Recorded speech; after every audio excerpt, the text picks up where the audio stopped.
Do you think society cares about mental health? Is it just a hashtag? There are a lot of communities which do care about mental health, Yeah. but the rest of it doesn't even know about it in the very first place, Okay. let alone caring. ठीक है? So, why do people call mental health issues weakness but glorify burnout as hustle? Is meditation for mental health seen as treatment or as a shame? Let's get real for a second. Every October, we post about mental health and awareness. But do we really care, or is it just another hashtag? We call therapy a luxury. We glorify burnout. And we hide breakdowns behind filters. Why? Because society loves the idea of awareness, but not the discomfort truth.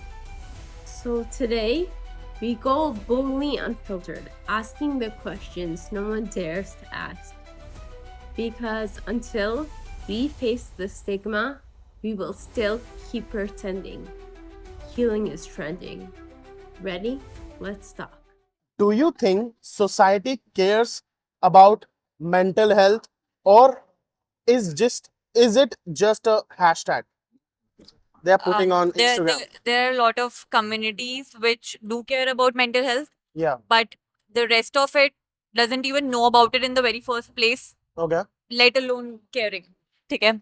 They don't even know about it, they're not aware about it, they think it's something very hypothetical in the sense Correct. that it is not actually happening. People do not feel anxiety, depression Yep, is yep, not yep. real. So yeah, I think there are two extremes to it right now in our society. Correct. Yeah. Ma'am, just want to clear some people feel like I'm feeling stressed right now and they call that anxiety and depression. Yeah. Like, is it really anxiety or depression or is just like students just feeling tired only? Yeah. So if you say anxiety is a human, how do I put it? It's it's a phenomenon. Like you feel anxiety, that is fine, but that does not mean you have anxiety disorder.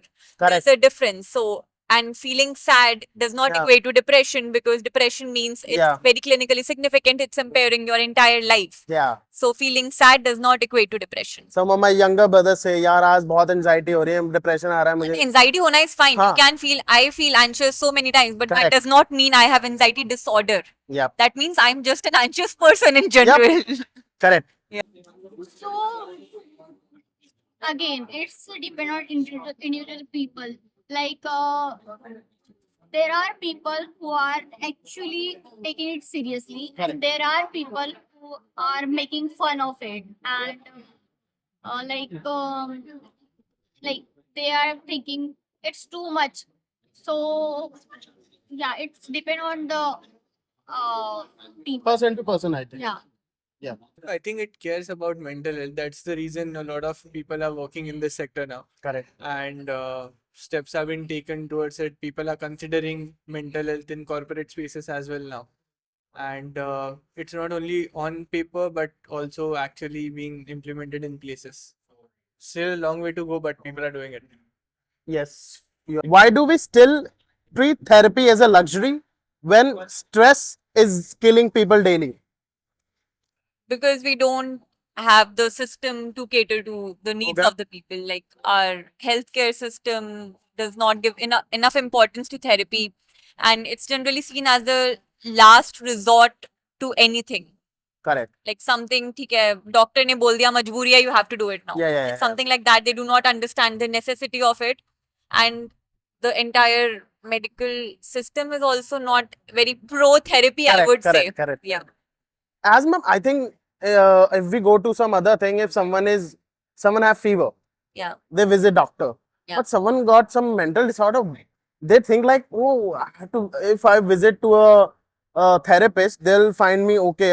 I'm a mental or I'm a like a psycho or something. No, even if they want to affordability, accessibility, these things are also bit Yep. of an issue in these situations because going to a doctor for a fever is not as similar as going for a therapy because therapy requires you for a long-term commitment, for you to show up regularly, for you to do your homework basically. Correct. and it's a very different thing, and we can't just put both of them together.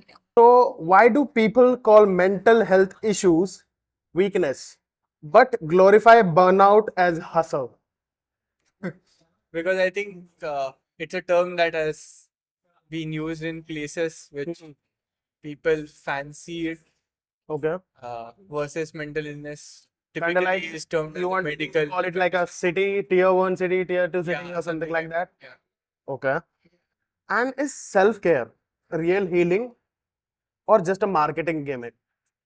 Just doing, just self care products, this is just a marketing gimmick, or yes, self care is there.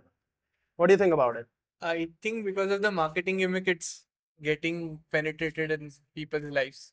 Like it started as a marketing gimmick, but now it is People are understanding. people are understanding it and people are living with it. Okay. So my last question, as you work, so do workplaces genuinely care about mental health or only until it affects productivity? So now I work I have my own business. Earlier I used to work in a corporate. Okay. So in that space, I don't think anyone much cares about it. Okay. But when you have your own setup, you have that own control of when to take a break, when to stop doing Correct. things, when Correct. to overworking, when to take a break. Yeah. Hmm. So again, like the bigger spaces you go, they make Okay. policies, but those policies don't get implemented Correct. typically. Now, as you have added, as you do currently doing business, so as you must have employees, so do you have some sort of a solutions for your employees or the individuals who are facing such difficulties like mental health disorders or something? Yeah, so Like, we do you do work in the therapy or space something? of Yeah. we work in the space of accessibility and inclusion. Okay. So we ensure that all of people who work around us or with us are being taken care of, or have all necessary things they want, Hmm. or they should have when they are extensively traveling or at events like this. Correct. Yeah, and then we are always there for them. So like it's a small team, so it's more of one-on-one conversations that happen, and it's easy to understand things from the way people talk, people speak with you, and yeah, that helps a lot when it's more of one-on-one than having Correct. a very huge team to manage. Is meditation for mental health seen as treatment or as a shame? No, it's a treatment, and it's depend upon the individual person, like how we take that medication. It's depend upon the particular person, like how we take the medication, Yeah. and how we look at that whole process. So it's a remedy, and it's the best thing we can do for our mental. If we openly talk about physical illness, why does depression still feel taboo? As I said in my first statement, people Yeah. think it's something very hypothetical, or even if they don't think it's something hypothetical, they think it's something very bad. Like someone Correct. with depression now basically has nothing in their life, and they're Yeah. basically a burden to the society. That is what people think. Correct. Ma'am, just like one more question from you. So, as I think you work, right? So, do workplaces genuinely care about mental health or only until it affects productivity? Mine does, Okay. but in general, I don't think so. There are some organizations I have heard they genuinely put a lot of emphasis on mental health and Correct. making sure that people get the break. So in a lot of organizations, you get this mental health leave. So you can just say that I'm not feeling well mentally today, and you can take a leave, and that is just like a normal leave. But at the same time, there are places which are You not are very. enlightening me with some information that I wasn't Yeah, aware of. there are organizations who do that, Okay. and but that is what I said. There are people at both extremes. So Yeah. and there are organizations which do not understand this concept altogether of a mental Correct. health leave. So Correct. yeah. As we wrap up today's session, I want to thank you for being part of this inspiring and uplifting conversation. The journey towards inclusion and acceptance is ongoing, and each of us can create a meaningful impact. Here on Beyond Limit Stories, each month we bring you powerful stories of individuals who defy odds, break barriers, and redefine what is possible.